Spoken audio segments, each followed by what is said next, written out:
Hi everyone, I'm Sarah. I'm the creative director here at Bark Hair, and this is just a little short video today to help you some tips and tricks on curling at home. Now this is not a full look. If you'd like to see a full look video on curls, you can look at our other videos in our YouTube channel. But this one's just a little short, few little things to help you when you are choosing to curl at home. So first off, we want to talk about prep. Prepping your hair is really important. What you put into it before matters. So you need to think about what your main issues are, whether it's volume, whether it's smoothing, and put something in there according to that. When I'm doing volume, I like something like the root shoot, which gives me root volume, and then the sugar lift, which gives me a little bit of hold on my ends so that I can make sure my curls last a long time. But for today, I've just prepped myself with some really basic things, which is the Ultimate Repair Lotion. This is a leave-in treatment that also helps to protect from heat styling tools and also UV from outside. So great for protecting your color. Now, the other thing I like is the Lux Oil. Lux Oil is great for smoothing, for softening the hair, and is one of my favorite products of all time. So it's a great all-rounder. You can use it on any hair type, but I will say the one thing that is most important when you're using a hot tool is heat protection. So make sure that whatever product you're using has some heat protection in it, and then you're good to go. And the next thing we're going to talk about is the actual curling techniques. So I'm taking my hair out. When you're doing this, we really want clean sections. So I like to use a sectioning clip because the little bottom there can help you actually get your nice clean. But if all you've got is like a little kind of claw clip, that's absolutely fine as well.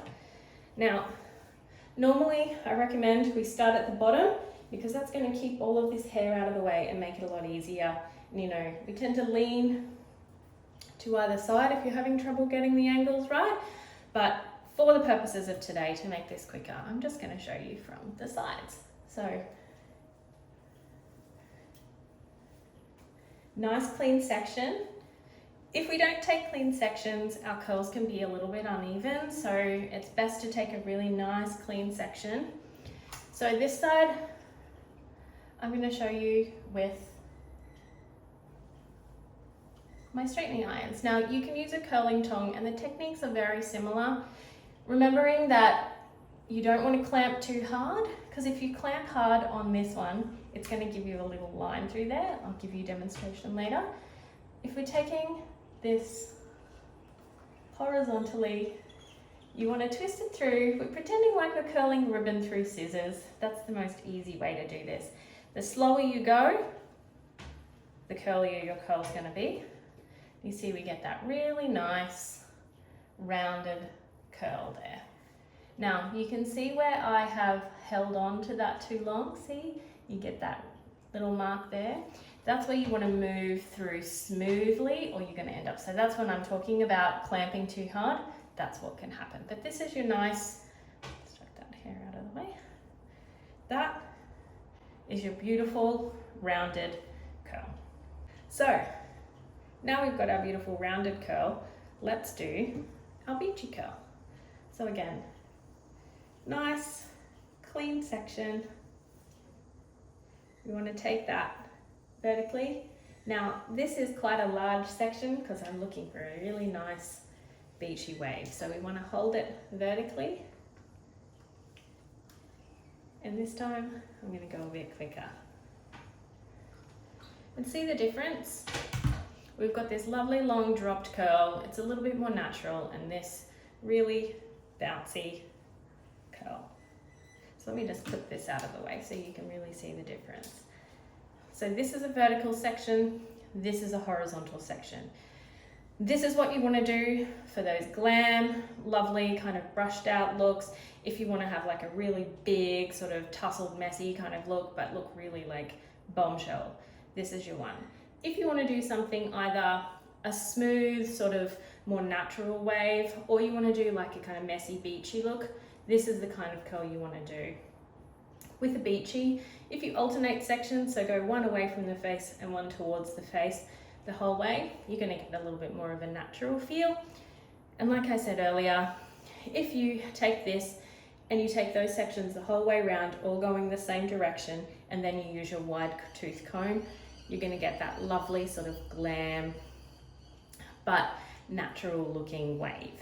I recommend using a wide tooth comb for a vertical kind of dropped curl, but if you're doing more of a finished sort of smooth waved look, you definitely want to use a brush like our little bark hair ones here, because as you brush that out, it's going to bring those together and really, like, when you have all of your curls, it's just going to give you that nice little kind of look, and you can smooth it round and manipulate it to give it a really nice kind of glammy look. So you can still see, even as I brush this out, that dropped curl, much more natural, and this looks a lot more sort of glamour, sort of styled, very styled looking curls. So I hope that helps you when you're choosing which sort of curl that you want to do. Again, remembering that the slower you go when you pull your curl through, the curlier it's going to be. Smaller sections are going to give you a tighter curl, bigger sections are going to give you a looser curl. So if you want a really natural look, you want to take quite big sections. If you want a more sort of stylized version of this dropped curl, you want to take a small one, and same on this side. If you want to be able to brush this out, you want to take quite small sections, but if you just want to kind of have that rounded look but a little more natural and undone, you can definitely take bigger sections. Be careful when clamping, because if you go too hard, you're going to get these little marks, and they are impossible to get out unless you wash your hair. So just be gentle. I'll take another section for you. When we're clamping, what I recommend is close as we move, and that's going to give us a much less obvious mark at the top. Now,